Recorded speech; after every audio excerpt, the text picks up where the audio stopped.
आपका क्या पर्सपेक्टिव है? स्पेशली मैं बात करूंगी कि अगर एक लेमैन पर्सन के लिए एस्ट्रोलॉजी किस तरह से हमारी आईटी की फील्ड के साथ लिंक ही कैसे करती है? कि एस्ट्रोलॉजी हराम है इस्लाम में, इसको जो पूछने वाला है वो 40 दिन की नमाजें कबूल नहीं होती हैं, ऐसे नहीं होता वैसे नहीं होता, ये सारी मिथ्स बनी हुई हैं, जैसे और बहुत सारी मिथ्स हैं। ये भी एस्ट्रोलॉजी एक कंप्लीट साइंस है, ये एजुकेशन बेस्ड है। ये जो प्लैनेट्स हमारे कायनात में चल रहे हैं उनके बारे में हर चीज़ ये आपको डिफाइन करती है और उन्हीं पे बेस करती है। वैलिडिटी बड़ी इंपॉर्टेंट है और आपकी बात में जितनी वैलिडिटी होगी, अगले इंसान को जितना फ़ायदा या मैं कहूँगी कि जितनी गाइडलाइन मिल रही है, that is more important. Astrology जो है वो 60-70% भी अगर आपकी लाइफ में वर्क कर रही है और आपको गाइडेंस दे रही है तो इट मीन्स कि वो आपके लिए एक अच्छा मीडियम है, आपको उसको यूज़ करना चाहिए, आपको ज़रूर कंसल्ट करना चाहिए। बहुत सारी चीज़ें आपकी लाइफ में ऐसी आ जाती हैं जहाँ पे आपको कंसल्टेशन चाहिए होती हैं। बिल्कुल। तो इसलिए इसमें फ़ायदे भी बहुत सारे हैं और जो इसको गलत समझते हैं वो इसको बिल्कुल गलत समझे, हमें उनसे कोई खिलाफ नहीं है।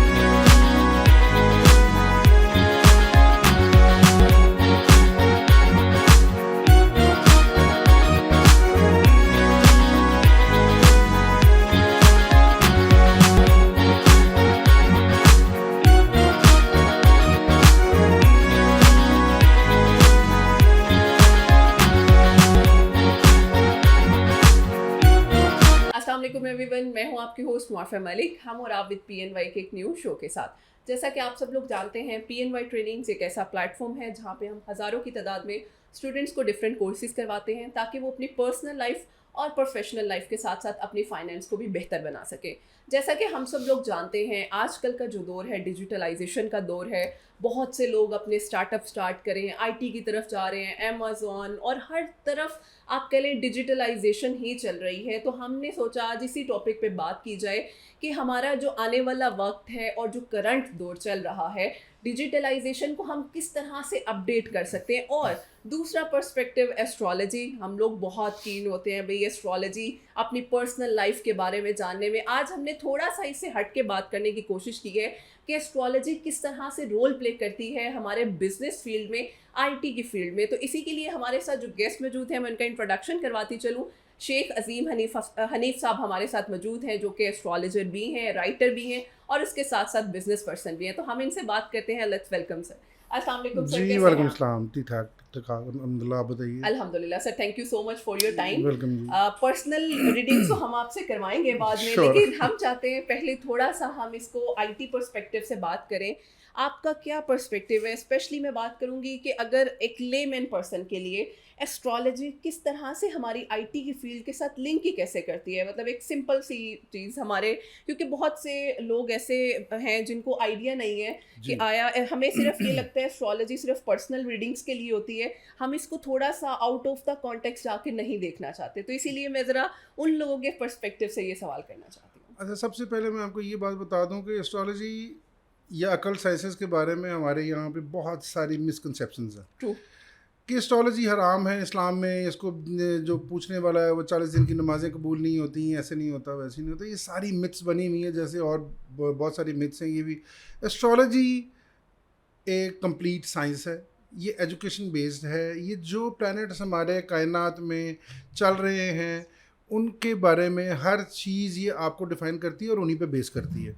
सबसे पहली बात ये, एस्ट्रोलॉजी में हम रीडिंग्स कैसे लेते हैं, हमें पता कैसे लगता है कि जनाब ये एस्ट्रोलॉजी में फ़लाने बंदा का या ऐसा बंदा है या कोई भी है। हमसे क्वेश्चंस नॉर्मली जो TV प्रोग्राम में और बाकी मीडियम्स पे होते हैं, वो क्वेश्चंस ये होते हैं कि मुल्क की फाइनेंशियल कंडीशन कहाँ से पढ़ी जाती है, मौसम कहाँ से पढ़े जाते हैं, एक इंसान की पर्सनल लाइफ साइकिक रीडिंग वो कैसा है, वो जो प्लैनेट कायनात में एग्जिस्ट कर रहे हैं उसी के ऊपर ये सारा बेस करता है। ओके। अब उन बेसिस को लेके, उन हाउसेस को लेके, उन जो प्लैनेट्स हैं उनकी कंप्लीट एक रीडिंग है। हर प्लैनेट की, हर हाउस की अपनी क्वालिटीज़ हैं। It's a complete reading, it's a complete science जिसे कहते हैं। अब ये जो जिनको नहीं पता इस चीज़ का या इस नॉलेज का या इस इल्म का, वो इसको हराम करार दे देते हैं। वो इससे ज़्यादा बेहतर ये समझते हैं कि किसी बाबे के पास चले जाएँ, किसी पीर फ़कीर के पास चले जाएँ, उसे तावीज़ लिखवा लें और शायद उससे हमारी तकदीर चेंज हो जाए।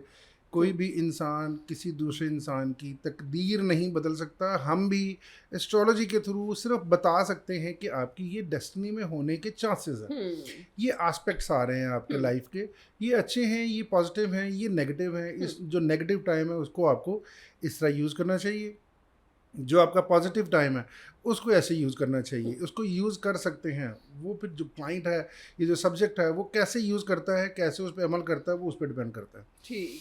आईटी के हवाले से अगर देखा जाए तो आज से 20 साल पहले से, जब आईटी में ग्रूम आ रहा था, उस वक्त से सैटर्न डील करता है, मार्स डील करता है कि इस आईटी को, इसके बाकी सारी चीज़ों को। उसके बाद से रेवोल्यूशन आया, लैपटॉप्स आए, स्मार्टफोन्स आए, आईटी की कंप्यूटर से निकल के बहुत सारी ऐसी चीज़ें आई, और अभी भी हम 50 साल या 100 साल शायद पीछे हैं, जो आगे चीज़ें आ चुकी हैं आईटी में।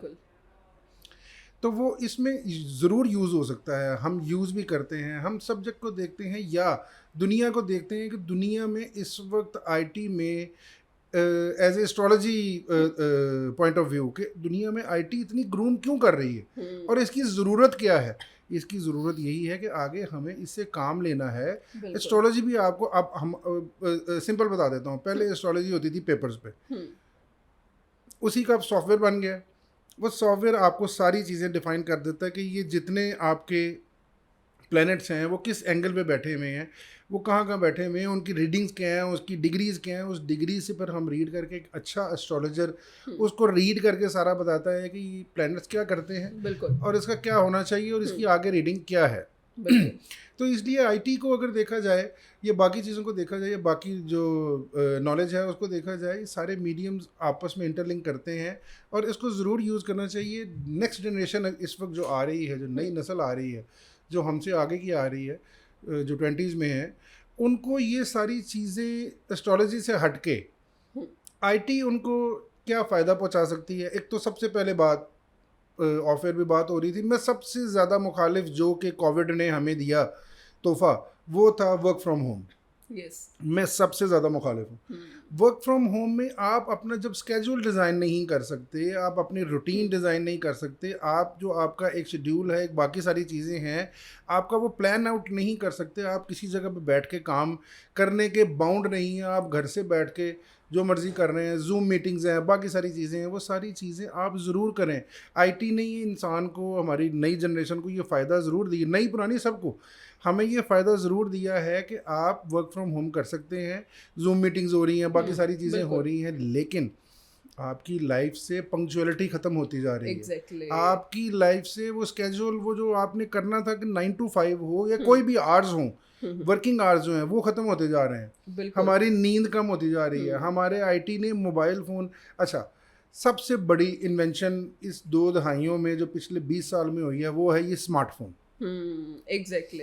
स्मार्टफोन ने जहाँ बहुत सारी अच्छी चीज़ें की हैं वहाँ पे सबसे बुरी चीज़ ये की है कि हमारी नई नस्ल को और बड़े छोटों सबको इसी काम पे लगा दिया। एक बड़ी इंपॉर्टेंट चीज़ जो मैंने फील भी की है और मैंने एक्सप्लोर भी किया है, दुनिया में सबसे ज़्यादा सस्ता इंटरनेट पाकिस्तान और इंडिया में, एशियन रीजन में। चाइना चले जाएं, यूएई चले जाएं, सऊदीया चले जाएं, आप यूरोप में हो, स्टेट्स में हो, कनाडा हो, ऑस्ट्रेलिया, इंतहाई एक्सपेंसिव इंटरनेट है।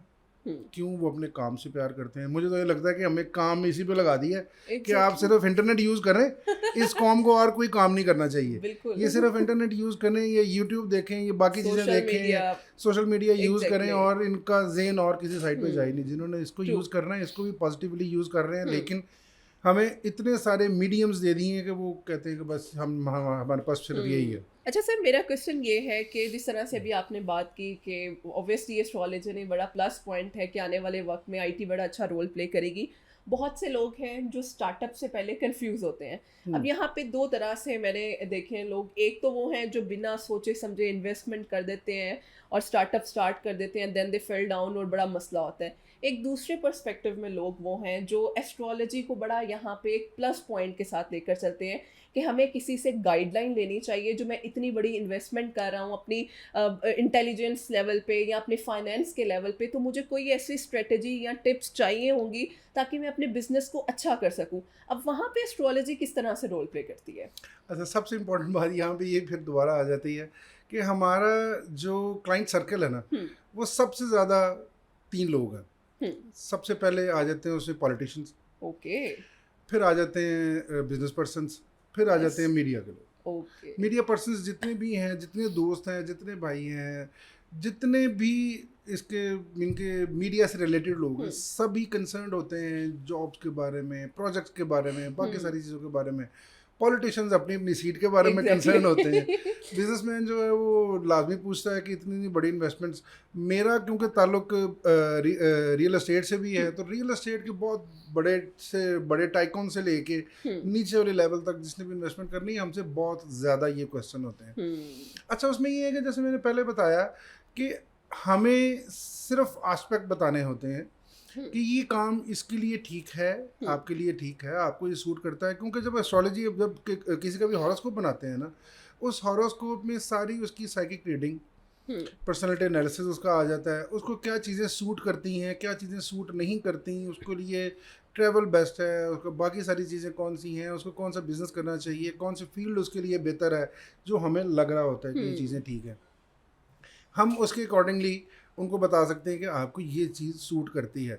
लाइक एक बहुत बड़ी रियल एस्टेट कंपनी और उनकी सोसाइटी बहुत बड़ी, उनसे बात हुई तो उनको मैंने कहा ये रियल एस्टेट फील्ड आपके लिए ठीक ही नहीं है और अनकरीब आपके दोनों पार्टनर्स के मसाइल होंगे। ये आज से कुछ 7-8 साल पहले की बात है, और वो मसाइल इस हद तक जाएंगे कि आपकी सेपरेशन भी हो सकती है और आपके लीगल केसेस एक दूसरे के खिलाफ भी हो सकते हैं और गवर्नमेंट भी आपके खिलाफ जा सकती है।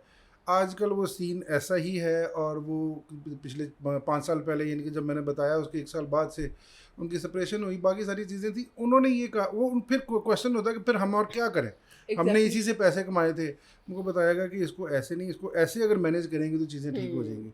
तो इसलिए एस्ट्रोलॉजी बिजनेस पर्सन बहुत ज़्यादा पूछते हैं, पॉलिटिशियंस बहुत ज़्यादा पूछते हैं। नॉर्मली टीवी चैनल्स पे हमसे जब आपका ईयर एंड होता है तो ऑलमोस्ट 20-22 चैनल्स पे हम तो जाके बैठे होते हैं। Exactly. जो गिने चुने लोग हैं, 7-8 जो लोग हैं जिनकी, दूसरी बात मीडिया के लोग जो बुलाते हैं या जो टीवी चैनल से बुलाते हैं, वो उन्हीं को बुलाते हैं जिनकी आप उनको रिजल्ट्स मिल रहे होते हैं। Exactly, obviously. अगर उनकी टीआरपी अगर नहीं आती, रिजल्ट्स नहीं आते उनकी रीडिंग्स के, तो फिर वो मार्केट से आउट हो जाते हैं। बहुत सारे एस्ट्रोलॉजर इस तरह आए, मीडिया पे आए, उनके रिजल्ट्स नहीं मिले तो फिर स्किप हो गए। क्योंकि सर वैलिडिटी बड़ी इंपॉर्टेंट है, और आपकी बात में जितनी वैलिडिटी होगी, अगले इंसान को जितना फ़ायदा, या मैं कहूँगी कि जितनी गाइडलाइन मिल रही है, दैट इज़ मोर इम्पॉर्टेंट। वो गाइडलाइन ट्रू हो, पॉजिटिव हो, उसमें से देखें एस्ट्रोलॉजी जो है वो 60-70% भी अगर आपकी लाइफ में वर्क कर रही है और आपको गाइडेंस दे रही है, तो इट मीन्स कि वो आपके लिए एक अच्छा मीडियम है। आपको उसको यूज़ करना चाहिए, आपको ज़रूर कंसल्ट करना चाहिए। बहुत सारी चीज़ें आपकी लाइफ में ऐसी आ जाती हैं जहाँ पे आपको कंसल्टेशन चाहिए होती हैं। बिल्कुल। तो इसलिए इसमें फ़ायदे भी बहुत सारे हैं, और जो इसको गलत समझते हैं वो इसको बिल्कुल गलत समझें, हमें उनसे कोई खिलाफ नहीं है। Thank you so much, this is really informative, और मैं कहूँगी this is a need of hour. जिस चीज़ को हमें समझना बहुत ज़्यादा ज़रूरी है। तो उम्मीद करती हूँ आप लोगों के लिए इस सेशन में बहुत से ऐसे पॉइंट्स होंगे जो आपकी लाइफ में एक वैल्यू एडिशन का काम कर सकते हैं। Thank you so much once again sir आपका, and thank you so much all of you. इंशाल्लाह will back with a new podcast. हमें इजाज़त दीजिए, अल्लाह हाफ़िज़।